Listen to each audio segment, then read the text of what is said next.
Hello, everyone, and welcome to Inspiring Best Living, where we talk about wealth creation, wellness, and well nourished soul. My name is Remi Wesley Ogude, your regular host, and I'm very happy to be back on another episode of our wealth creation series. The topic today is how to encourage your husband to be wealthy. Men are vastly different from women in the way they think, they act, and in the way they take decisions. Women are generally very sensitive and highly intuitive.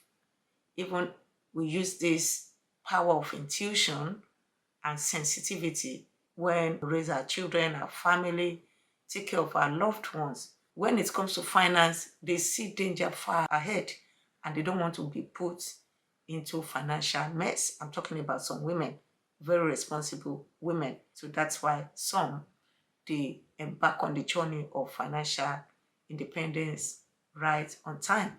And if you are a fellow woman like me, you are listening to me, and you have had the privilege of embarking on the journey of wealth creation on your own, and you need to encourage your husband, this video will be very useful to you.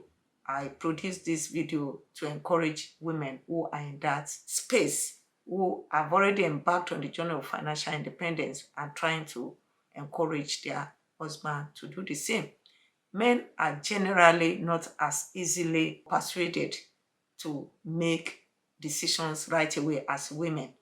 Women, we sometimes, I'm talking of some women when I'm talking, not every woman will make decisions right on time, especially when it concerns family, children, finance, and things like that.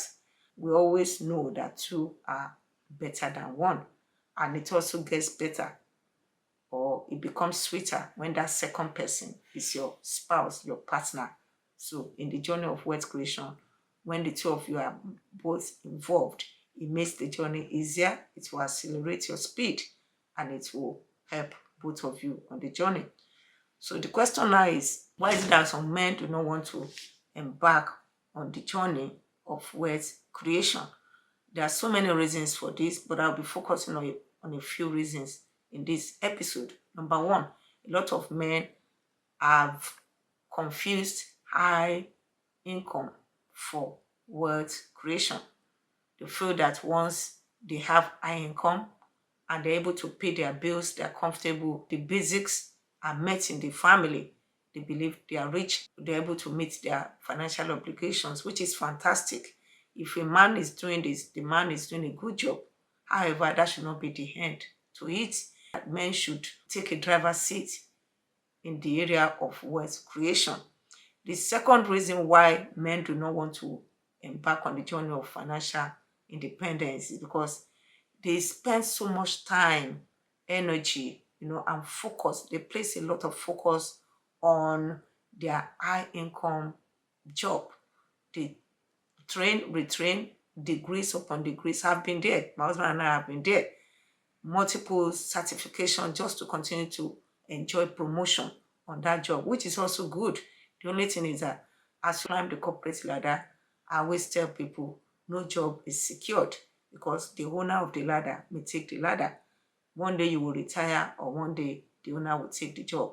What will you do if that's all you focus on? So a lot of efforts have been channeled into improving themselves in the area of skill and other things just to develop themselves on that job. That's why some men do not bother about the issue of wealth creation. They just focus on that job and they want to get the best out of it. Like I said, it's good. It's the foundation of wealth creation. The only thing is that don't stop there. Just continue to use that to begin to see how you can also create other sources of income apart from that job that you're embarking upon. The other thing is that most men have the skill set to earn income, but they do not have the skill set to create wealth. There are different skill sets. The skill sets required for your job are not necessarily the same skill sets that you will need to become successful, even in the wealth creation journey. You need much more beyond what you need on your current job. Your employer will only train you on the skill set required to do the job that you are being paid for. But when you're on wealth creation journey, you need a lot of skill sets: problem solving skill, interpersonal relationship skill, communication skill, negotiation skills, so many other skills that you need to develop as an entrepreneur. So because men do not have time to develop such skills, or they don't focus on it, so that's also another setback, another reason why they don't want to embark on the journey of wealth creation. Lack of access to financial role model is another reason why some men do not want to embark on the journey of wealth creation. Another one is that some men are initially laid back until finally where the light bulb turns on, and then they can begin to embark on that journey and join their wife. I've seen that happen a lot of times. That is if the woman is very, very careful. I will speak to this later in this episode. The next thing I want to quickly talk about is that what are the implications if a man doesn't want to embark on the journey of wealth creation? Number one, a man will not build a true lasting wealth. I always say that a high-paying job is not the same thing as wealth creation. The second one is that such a man can put the future of their wife and their children at risk. The example of that is the Jewish man in the Bible who left very robust spiritual wealth for the children, but did not leave material wealth for the children. So when the man passed away, the creditors came after the two children that the man left behind. So it's so very important for men not to put the future, the financial future of their family, of their children and their wife at risk by embarking on the journey of wealth creation. When they don't, they put that future at risk. The third one is that such men leave little or no legacy behind. When men refuse to take driver's seats in the journey of wealth creation, they leave little or no legacy for the family. And I'm talking about legacy, I'm not talking about the physical wealth like houses, cars. I'm talking about also transferring the knowledge. When you build wealth, maybe you have set business or you have set up investment assets out there for the children or for yourself. When you pass on, you're going to pass not only the physical part of this world, you're going to also pass the knowledge to the children. Once that man passes on, it will just pass the physical wealth and also the knowledge of how that wealth is created, so that the children can continue to retain the wealth and multiply the wealth. So the third one is the implication of not leaving legacy behind if a man does not take a driver's seat in wealth creation, if the man just leaves it for the woman. One of the questions I've been frequently asked by women who are in my space is, what can I do if I have a husband who does not want to lift a finger in the area of wealth creation, or who does not want to pursue financial literacy to be able to embark upon the journey of wealth creation? So such men want to know what to do if their husband does not take a driver's seat in the area of wealth creation. So I have some thoughts I'd like to share with such women today. As a fellow woman, I want to encourage you that number one, you do not nag your husband. Neither should you compare your husband with other men who are wealthy there, who are on the journey already. Men have ego. You have to massage the ego of the men and encourage them on the journey while you take active lead. If you are the one that is positioned or that has the opportunity to start the journey first. So number one, what you want to do is to continue to read, continue to be intentional, be curious about wealth creation, read books, listen to podcasts, get to know about people who have been successful, especially both men and women actually. But read so that you can have success story to share with your husband. And when your husband is in the right mood, share some of the things you have read or some of the things you have listened to that could encourage your husband to undertake that same journey with you. The second thing you want to do is that you should expose yourself to people who can inspire you. Read their biography. Also, spend time with such people if it is also possible. Be in the company of people who are actively building wealth. Make sure that you are around them, network with them, attend their conferences and events, seminars, so that once you are hearing all of these things, the steps that you need to take, and you are taking those steps, your husband will begin to see results, and it will be a lot easier for you to talk to him, to encourage him to join in this very journey. Share the knowledge with your husband when it is feasible, when your husband is in a good mood, like I said.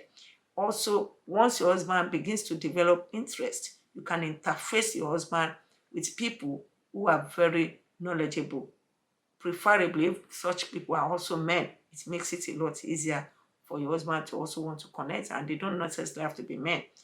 You can take your husband to events, seminars. You can share some video podcasts that you have listened to that have inspired you with your husband as well. So just try from time to time to begin to encourage him to meet some mentors as well. You can organize for a mentor to come around to talk to him if he's open to that kind of discussion and that kind of step. So what I just want to say is that as you share some of these resources, CD, books, podcasts, and different things that you have learned from, as you share those things with your husband, I tell you that your husband will begin to pay attention, particularly when he begins to see the results those people have achieved, and the results you have also achieved as you have taken some steps also, even while you are on that journey. So I just want to encourage all the women to get to the point where you continue to encourage your husband, where the light bulbs is turned on in your husband. Once your husband catches the vision, I tell you, he will take the journey to another level once he takes the driver's seat. What you want to do is to continue to massage your husband's ego. Encourage him. Do not nag. As a fellow woman, I encourage you not to nag.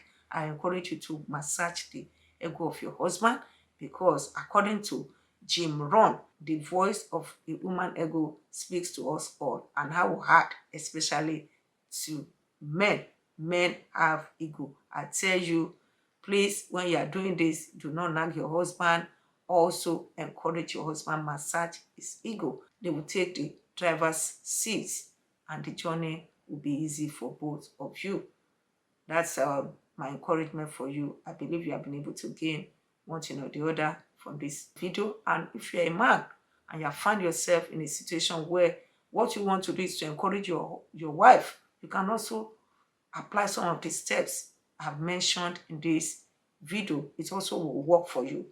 I want to just encourage all of us that the journey of wealth creation is always a team sport, and your number one team member in your family is your spouse, then followed by your children. So it's good to encourage everyone to be part of that journey.